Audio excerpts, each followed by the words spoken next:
फरवरी और मार्च के मंथ में कौन से पौधे लगा सकते हैं? किन पौधों को कटिंग से ग्रो कर सकते हैं? किन के सीड्स लगा सकते हैं? आज के वीडियो में मैं बताने वाली हूँ। ये जितने भी पौधे हैं, ये 6 से 7 महीने तक आपके गार्डन में बहुत आसानी से ग्रो करते रहेंगे।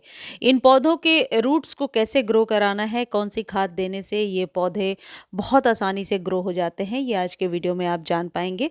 साथ ही साथ आप ये भी जानेंगे कि कटिंग को लगाने के बाद किस जगह रखें या कितने दिनों के बाद धूप में रखें। इसमें इंडोर प्लांट्स की कटिंग लगाने को भी बताऊंगी, कौन-कौन से पौधे की कटिंग लग सकती है इंडोर्स में। साथ ही साथ यदि आप नर्सरी से खरीदने जा रहे हैं तो कौन से फ्लावरिंग प्लांट्स या वो कौन से प्लांट्स जो परमानेंट हैं जिन्हें अभी आप खरीद सकते हैं, ये भी वीडियो के माध्यम से आपको मालूम होगा। कुछ पौधे ऐसे भी होंगे जिन्हें आप पानी में ग्रो कर सकते हैं, पानी में इनकी रूट्स बहुत आसानी से निकल आती हैं। इनमें से सबसे पहला पौधा है ये गुड़हल हिबिस्कस। हिबिस्कस हाइब्रिड हो या देसी हो, दोनों को आप खरीद सकते हैं। परमानेंट पौधा है। सिर्फ सर्दियों में नवंबर दिसंबर और जनवरी 14-15 जनवरी तक ये पौधे डोरमेंट रहते हैं। फिर इन पौधों को खाद दे करके वापस रीजनरेट कर देना चाहिए ताकि ये फ्लावरिंग के लिए रेडी हो जाए। अब अभी फ़ैब से लेकर के अक्टूबर नवंबर तक लगातार ये पौधे फ्लावरिंग करते रहेंगे। तो ये पौधा यदि आपके पास नहीं है, आप खरीद सकते हैं अभी नर्सरी से 50 टू 100 रुपीज़ में बहुत आसानी से मिल जाएगा। गुड़हल को वैसे तो बहुत सारी वैरायटीज़ गुड़हल की आती हैं।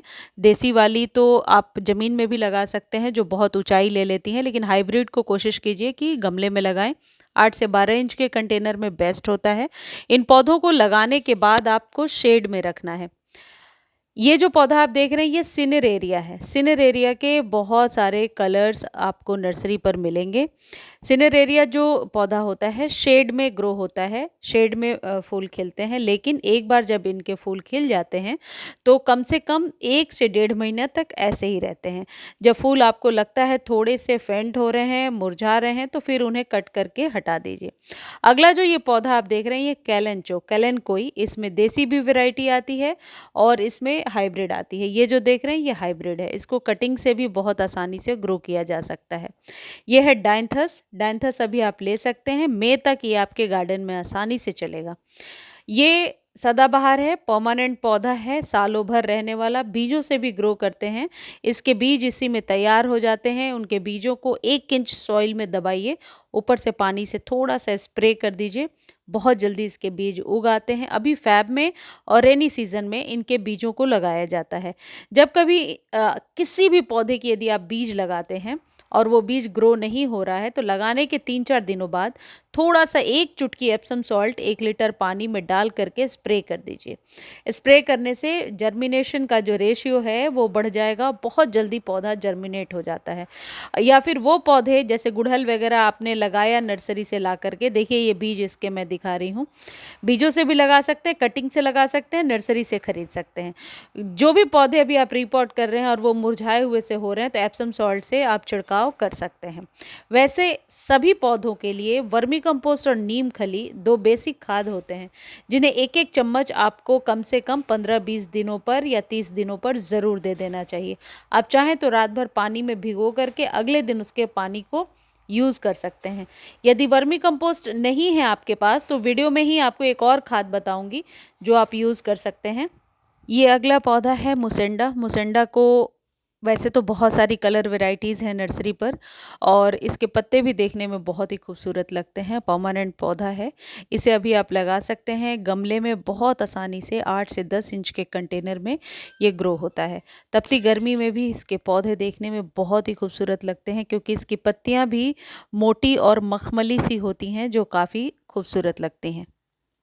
अगला जो पौधा है जो अप्रैल मई तक आपके गार्डन में चलता रहेगा ये है क्राइसेंथेमम यानी गुलदाउदी। क्राइसेंथेमम की कटिंग अभी आप लगा सकते हैं, अपने ही किसी पौधे से कट करके कटिंग को ग्रो कर सकते हैं। इसके फूल जब एक बार खिल जाते हैं तो 2 से ढाई महीने तक ऐसे ही रहते हैं। 2 ढाई महीने के बाद या फिर जब आपको ऐसा लगता है कि फूल थोड़े फेंट हो रहे हैं या फिर डल से लग रहे हैं तो उन्हें आप कट कर दीजिए और अपनी ही पौधे की कटिंग को अभी आप ग्रो कर लीजिए। ये मई जून तक आसानी से फ्लावरिंग करते रहेंगे। अगला पौधा है रोज़। रोज़ की किसी भी वैरायटी को लगाइए। ये बटन रोज़ है, मिनिएचर है यानी वैरायटी। मई जून में भी बहुत अच्छी फ्लावरिंग करती है, तो रोज़ को अभी लगा सकते हैं। ये है गजानिया। गजानिया में मई तक फ्लावरिंग होती रहेगी। गजानिया के बहुत सारे कलर्स आपको नर्सरी पर मिलेंगे। वैसे तो 20 to 30 रुपीज़ में नर्सरी पर अवेलेबल है। और यदि आपने पहले भी लिया था इस पौधे को और पौधा घना है, तो रूट डिवीज़न से अलग करके दूसरा जो है दूसरी पौध तैयार कर सकते हैं। इसमें नीचे से इस तरीके से न्यू बल्ब्स निकलती रहती हैं। इस पौधे को चौड़े मुंह वाले कंटेनर में आप लगाइए और खाद ज़रूर दीजिए। इन पौधों को हर एक 15 दिन पे फर्टिलाइज करना होता है। वर्मी कंपोस्ट दीजिए या मस्टर्ड केक फर्टिलाइज़र भी आप दे सकते हैं। 1 चम्मच मस्टर्ड केक फर्टिलाइज़र को आप चाहें तो ड्राई फॉर्म में गमले में डाल दीजिए या फिर रात भर पानी में भिगो कर रखिए। अगले दिन उस पानी को यूज़ कीजिए। मस्टर्ड केक का जो फर्टिलाइज़र है वो इन सभी परमानेंट पौधों के लिए बेस्ट रहता है। धूप वाले पौधे हैं, ये धूप में ज़रूर रखना है इसे। ये है पेंजी। पेंजी का पौधा अभी से लेकर अप्रैल तक आपके गार्डन में रहेगा। अभी 20 रुपए के नर्सरी पर मिल जाएंगे। इन्हें लेकर आइए, छोटे कंटेनर में लगाइए, हैंगिंग बास्केट में भी लगा सकते हैं। बस एक ही चीज़ ध्यान रखना है कि जब इसके फूल खिल जाते हैं तो डेड हेडिंग कर दीजिए, यानी कि स्टेम को कट कर दीजिए। छोटे कंटेनर में आसानी से फैलने वाला पौधा होता है, ये फैलता जाता है। खाद देना ज़रूरी है इन सभी पौधों को। वर्मी कंपोस्ट दे सकते हैं 1 चम्मच। सेमी शेड एरिया में रख सकते हैं, डायरेक्ट सनलाइट में ना रख करके सेमी शेड में भी रखेंगे तो बहुत ही अच्छी फ्लावरिंग इसमें होती रहेगी। अगला जो पौधा है वो है कनेर। कनेर के पौधे को कटिंग को भी अभी आप ग्रो कर सकते हैं और कनेर में फ्लावरिंग लेने का ये बहुत ही सही टाइम है। कनेर का जो पौधा है ये 50 to 100 रुपीज़ में अभी आपको नर्सरी पर आसानी से मिल जाएगा। इसकी कोई भी जो कटिंग है वो कम से कम 6 महीने पुरानी कटिंग को ले लीजिए और उसे पानी में डालकर रखिए। 3 से 4 दिनों में आप देखेंगे कि इस तरीके से रूट्स बनने लगी हैं। अपने ही पौधे की कटिंग ले सकते हैं। कटिंग हमेशा ओल्ड जो स्टेम होती है उसी की लगेगी, बिल्कुल न्यू स्टेम पर कभी भी जड़ें नहीं निकलती हैं। इस तरीके से निकलने के बाद एक वेल रन सॉइल बनाइए और इसे मिट्टी में दबा दीजिए। लेकिन कई बार जो पौधा है वो सूखने लगता है, जब कटिंग को हम लगाते हैं वो सूखने लगता है। इसे लगाने के बाद आप सेमी शेड एरिया में रखिए, पानी स्प्रे करके दीजिए और जैसा मैंने बताया एप्सम सॉल्ट का छिड़काव कीजिए 10 से 15 दिनों में एक बार, तो ये पौधा अच्छे से ग्रो हो जाएगा। कनेर की किसी भी वैरायटी को अभी लगाया जा सकता है, चाहे वो हाइब्रिड हो या फिर देसी हो। कनेर का पौधा यदि ज़मीन में लगाते हैं तो बहुत ही बड़ा पेड़ बन जाता है, लेकिन गमले में इसे आसानी से लगा सकते हैं। बार बार फर्टिलाइज नहीं करना है, अदरवाइज कनेर के पत्ते गलने लगते हैं। एक बार खाद दे दिया, फिर 3 से 4 महीनों के बाद ही खाद देंगे। प्रॉपर सन में रखेंगे और पानी थोड़ा कम देंगे तो ये पौधा बहुत अच्छे से सर्वाइव करेगा और फ्लावरिंग करना शुरू कर देगा। अगला पौधा है अपराजिता। अपराजिता के 2-3 कलर्स नर्सरी पर मिलेंगे आपको और यदि अपराजिता के सीड्स ग्रो करना चाहते हैं तो बिल्कुल सही टाइम है, आप सीड से ग्रो कर सकते हैं। अपराजिता की कटिंग भी लग जाती है लेकिन फिर फ्लावरिंग लेने में बहुत टाइम लगता है। ये है हरश्रृंगार, जिसे पारिजात भी कहते हैं। पारिजात के पौधे को गमले में भी आसानी से लगाया जा सकता है।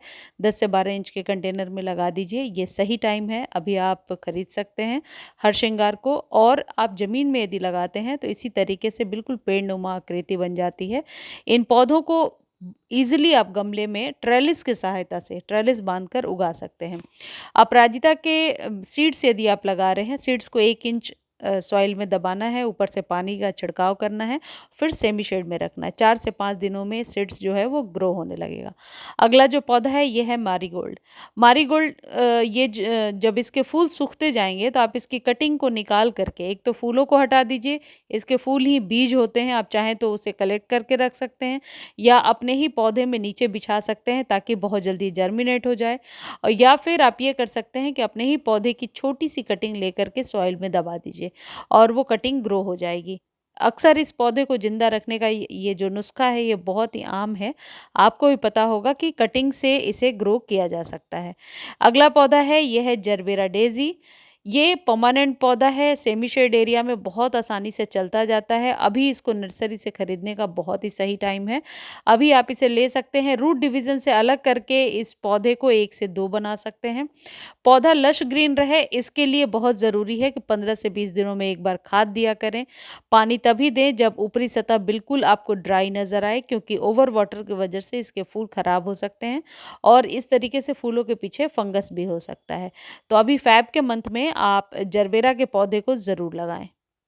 अगला जो प्लांट है जो आप अभी नर्सरी से खरीद सकते हैं वो है इक्ज़ोरा। इक्ज़ोरा को अभी आप 50 टू 70 रुपीज़ में आसानी से नर्सरी से ले सकते हैं। ये इक्ज़ोरा की हाइब्रिड वैरायटी है। इसमें जो देसी वैरायटी आती है उसे आप ज़मीन में भी ग्रो कर सकते हैं, लेकिन इसके लिए 8 से 10 इंच का कंटेनर बेस्ट होता है। जरबेरा के पौधे के लिए एक चीज़ ध्यान रखना चाहिए कि इसकी मिट्टी हमेशा मॉइस्ट रहे। यदि मिट्टी बहुत ज़्यादा ड्राई हो जाएगी तो 1 या 2 दिनों में ही ये पौधा सूखने लगता है। और इस पौधे को आप धूप में रखिए। जब गर्मियाँ बहुत ज़्यादा होंगी तो सेमी शेड में रख सकते हैं। अभी आप ये मांडेविला खरीद सकते हैं। मांडेविला में और भी बहुत सारे कलर्स आते हैं। झाड़ीनुमा पौधा है, बेल का रूप ले लेता है और बहुत आसानी से आपके कंटेनर गार्डनिंग में ये ग्रो होता जाता है। ये जो पौधा देख रहे हैं ये ब्लीडिंग हार्ट का पौधा है। सेमी शेड एरिया में बहुत अच्छे से ग्रो होता है। ज़्यादा धूप में इसके जो पत्ते हैं वो मुरझाने लगते हैं। तो ब्लीडिंग हार्ट अभी आप नर्सरी से ले सकते हैं और ये परमानेंट पौधा है। अभी फ़ैब में लगाएंगे तो मई जून तक आसानी से चलता रहेगा आपके गार्डन में। अगला जो पौधा है वो है मोगरा। मोगरे की किसी भी वैरायटी को फ़ैब में ख़रीद सकते हैं और इससे बहुत ही अच्छी खुशबू आती है। यदि कोई फ्रेगनेंट वाला पौधा आप अपने घर में लगाना चाहते हैं तो इस पौधे को ज़रूर लगाइए। मोगरे पर ज़्यादा बढ़िया फ्लावरिंग लेने के लिए अभी फ़ैब के लास्ट में आप इसमें एनपीके के घोल का स्प्रे करेंगे तो कलियाँ बहुत जल्दी बनने लगेंगी। अभी आप इसे वर्मी कंपोस्ट या काउडंग मैन्योर से अच्छे से फीड कर दीजिए, क्योंकि डोरमेंसी के बाद ये पौधा अभी फ़ैब से फ्लावरिंग शुरू करेगा। यदि पहले से है आपके पास तो इसकी केयर कैसे करनी है इसका लिंक डिस्क्रिप्शन में दिया हुआ है, जाकर देख लीजिए। एवरग्रीन वाले चैनल पर डिटेल वीडियो है। और यदि न्यू लेकर के आ रहे हैं नर्सरी से तो अभी खरीद सकते हैं आसानी से। पोर्टुलाका की कटिंग अभी लगेगी या फिर पोर्टुलाका पहले से आपके पास है तो उसे रेडी कर लीजिए आने वाले सीज़न के लिए। अब इसमें फ्लावरिंग का टाइम है। फ़ैब के एंड से इसमें फ्लावरिंग होने लगती है तो अभी आप इसे नर्सरी से खरीद सकते हैं। ये जितने भी पौधे मैंने आपको बताए इनके लिए यदि कोई खाद आपके पास नहीं है तो ये सिंपल 10 रुपये का जो चीज़ आप मेरे हाथ में देख रहे हैं ये काउडंग केक है, या उपले कंडे पथिया बहुत सारे नाम से जानते हैं। ये आपको मिल जाएगा, ऑनलाइन मिलता है। जो लोग गांव में रहते हैं उन्हें पता भी होगा। इसे आप रात भर पानी में भिगो करके अगले दिन उसके पानी को यदि अपने पौधे में डालते हैं तो सब प्रकार के न्यूट्रिशन आपके पौधे को मिल जाएंगे। और इसे निकालिए, रख दीजिए और 10 दिनों के बाद वापस फिर से सेम प्रोसेस को कीजिए। आप मस्टर्ड केक वाला जो फर्टिलाइज़र है वो भी अभी अपने पौधे को दे सकते हैं। 1 चम्मच एक पौधे के लिए बहुत है। उसे रात भर पानी में भिगोना है और अगले दिन यूज़ करना है। ये 2 खाद ये जितने भी फ्लावरिंग वाले प्लांट्स हैं इन्हें दिया जा सकता है। यदि सेमी शेड या इंडोर पौधों की बात करें तो ये जो सॉन्ग ऑफ इंडिया आप देख रहे हैं ये पौधा बहुत आसानी से आपके गार्डन में ग्रो होता रहता है। सेमी शेड में चलने वाला पौधा है। अपने ही पौधे की कटिंग लेकर के छोटे कंटेनर में आप इसे लगा सकते हैं। ये दूसरी वाली कटिंग स्पाइडर प्लांट की है। इसमें जो पप्स निकले हैं इन्हें आप सिंपली सॉइल के ऊपर रख दीजिए। इसकी जड़ें अपने आप बनाती हैं और सालों साल ये पौधा आपके यहाँ रहता है। बेबी सनरोज़ लगा सकते हैं या इस तरीके से आप टर्टल वाइन भी अभी लगा सकते हैं जो कभी भी आपके गार्डन से नहीं जाएगा। ये जो है इंग्लिश आइवी का पौधा है। ये सारे सेमी शेड में ग्रो होने वाले पौधे हैं। इन्हें आप ज़रूर लगाइए। वांडरिंग जीव लगा सकते हैं और इस तरीके से पर्पल हर्ट की कटिंग आप पानी में भी लगा सकते हैं और सॉइल में भी लगा सकते हैं। पानी में भी बहुत ही बढ़िया से ये फ्लावरिंग करता रहता है। पानी में आपको कोई भी खाद नहीं मिलाना है। सिंपली 2 से 3 दिनों के बाद इस पानी को चेंज करना है और फिल्टर वाटर यूज़ करना है। इससे ज़्यादा और कुछ नहीं करना और ये आराम से ग्रो होता रहता है। इसमें ये पिंक कलर के फ्लावर्स भी बहुत ही आसानी से खिलते रहते हैं। इनमें से ये जो वांडरिंग जीव है इसे आप आसानी से पानी में ग्रो कर सकते हैं। इसकी जड़ें पानी में बहुत आसानी से बन जाती हैं। वांडरिंग जीव सालों साल चलने वाला पौधा है। कभी भी ये पौधा मरता नहीं है और कटिंग से तैयार होने वाला, आसानी से कटिंग ग्रो होने वाला पौधा है। अगला है ये स्वीट पोटैटो वाइन। इसकी छोटी सी कटिंग ला करके पानी में लगा दीजिए, जड़ें आसानी से बन जाएंगी। फिर जब जड़ें बन जाती हैं तो इसे आप सॉइल में ग्रो कर लीजिए। हैंगिंग बास्केट के लिए one of the best plant है। और ये जो कटिंग है ये सालों साल चलता रहता है और छोटी से छोटी कटिंग भी ग्रो हो जाती है। कहने का मतलब है ज़रूरी नहीं है कि आपको पुरानी कटिंग लेनी है, न्यू पौधे की कटिंग भी बहुत आसानी से ग्रो हो जाएगी। और इसकी जड़ें कुछ इस तरीके से 3 से 4 दिनों में ही पानी में फैल जाती हैं। कोई खाद पानी में डालने की ज़रूरत नहीं होती है, जड़ें बहुत आसानी से अपने आप ही फैलती जाती हैं। इंडोर प्लांट की श्रृंखला में एग्लोनिमा अपने घर में ज़रूर लगाइए। यदि पहले से आपके पास नहीं है तो अभी फ़ैब के मंथ में आप एग्लोनिमा को ख़रीद कर ले आइए। ये रूट डिवीज़न से ग्रो होने वाला पौधा है। यदि कटिंग कहीं से मिल जाती है तो कटिंग भी बहुत आसानी से, नई पुरानी कोई भी स्टेम ले आइए, कटिंग ग्रो हो जाती है। ये लिपस्टिक एग्लोनिमा है, ये थोड़ा सा डेलिकेट होता है। इसे गर्मियों में आप अपने घर के अंदर रखिए और सर्दियों में घर के बाहर भी रख सकते हैं। यानी कि धूप पड़ती है सर्दियों में तो कोई दिक्कत नहीं है, लेकिन गर्मी में धूप इसे नहीं मिलनी चाहिए, लू नहीं लगना चाहिए। लू वाली गर्म हवाएं भी इसके पत्तों को खराब कर देती हैं। जेड प्लांट, क्रेसुला और रबर प्लांट भी बहुत आसानी से लगा सकते हैं। जेड के लिए बोन मील एक अच्छा फर्टिलाइज़र है। यदि पहले से आपके पास है तो अभी बोन मील इसमें ज़रूर डालिए। बोन मील यदि आप नहीं डालना चाहते हैं तो वर्मी कंपोस्ट डालिए। जेड को अभी आप 50 रुपीज़ में नर्सरी से ख़रीद सकते हैं, या फिर इसको आप यहाँ से कटिंग ले करके, इतनी मोटी सी स्टेम की कटिंग लेकर के आसानी से ग्रो कर सकते हैं। ऊपर की पतली सी कटिंग ना लगाएं, वो नहीं ग्रो होती है। जड़ के पौधे आसानी से आपके यहाँ चलते जाते हैं सालों साल, सर्दी गर्मी जो भी हो। बस इस बात का ध्यान रखना, ओवर वाटर से, अब बहुत तेज़ धूप से ये पौधा ख़राब हो जाता है। सेमी शेड में बहुत आसानी से ये पौधा ग्रो होता है और एक लकी पौधा है, इसे अपने घर में ज़रूर लगाना चाहिए। एक ये पौधा है क्लैमेटिस का पौधा। ये गुड़हल के बाद जो अभी मैं आपको दिखाऊंगी वो क्लैमेटिस होगा। बहुत ही अच्छी खुशबू आती है। उस पौधे को अपने घर में ज़रूर लगाइए। मैं आपको ज़रूर रेकमेंड करूंगी कि क्लैमेटिस एक बेलों वाला पौधा है जिसे अपने घर में ज़रूर लगाना चाहिए। देखिए कुछ इस तरीके से बहुत ही सुंदर लगता है, आपके गार्डन में हरियाली को ऐड करेगा और साथ ही साथ इसमें भीनी भीनी खुशबू आती रहती है। तो अब आप इस पौधे को अपने घर में लगा सकते हैं अभी खरीद करके गमले में आसानी से। मनी प्लांट पोथोस की किसी भी वैरायटी को लगाइए, एयर प्योरीफाइंग प्लांट है। ये ब्राज़ीलियन मनी प्लांट है। ऐसे ही गोल्डन मनी प्लांट भी कुछ इस तरीके का ही दिखता है, गोल्डन पोथोस। तो मनी प्लांट की किसी भी वैरायटी की कटिंग लगा सकते हैं, पानी में ग्रो कर सकते हैं और सॉइल में भी लगा सकते हैं। इस वीडियो को आप फेसबुक पर भी देख सकते हैं। फेसबुक पर देखने का लिंक डिस्क्रिप्शन में है, एक बार जा कर के आप फॉलो ज़रूर कर दीजिए। और हाँ, सब्सक्राइब ज़रूर कीजिए, क्योंकि व्यूज़ तो सही रहती हैं लेकिन सब्सक्राइब कम लोग कर रहे हैं। तो किसी भी खाद को खरीदने का लिंक डिस्क्रिप्शन में दिया हुआ है। यदि लिंक कॉपी नहीं कर पा रहे हैं तो आप टेक्स्ट कर सकते हैं मुझे।